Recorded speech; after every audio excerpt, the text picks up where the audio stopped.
तुम इसीलिए मुझसे कहते हो पैसों से बिक जाने वाला है, मगर तुम्हारा दोस्त वो सिंधिया जो बीजेपी में चला गया, तुम उसको नहीं बोलते पैसे लिए। वो जितिन प्रसाद तुम्हारा दोस्त जो बीजेपी में चला गया, तुम उसको नहीं बोलते पैसे लेकर गया बीजेपी में। तुम्हारा एक मंत्री यूपी का बीजेपी में चला गया, तुम्हारा नाक का बाल था, तुम उसको नहीं कहते भी पैसे लिए। मगर क्योंकि मेरा नाम असदुद्दीन है, चेहरे पर दाढ़ी है, सर पर टोपी है, तो तुम पैसों का इल्जाम लगाते हो मुझ पर। लगाओ राहुल गांधी, यही सर पर टोपी पहनने वाले और चेहरे पर दाढ़ी रखने वाला तुमको बताएगा इसकी कीमत क्या चुकाना पड़ेगा तुमको।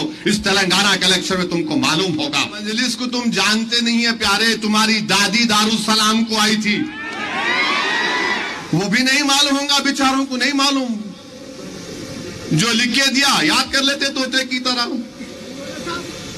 हमको सब याद रहता, हमको सब याद रहता। और राहुल गांधी, तुम बार बार अगर ऐसा बोलते रहेंगे ना, तो कर्नाटका के इलेक्शन से पहले तुम किसको भिजाए थे दिल्ली में, मेरे घर का नाम बोल दूं, अब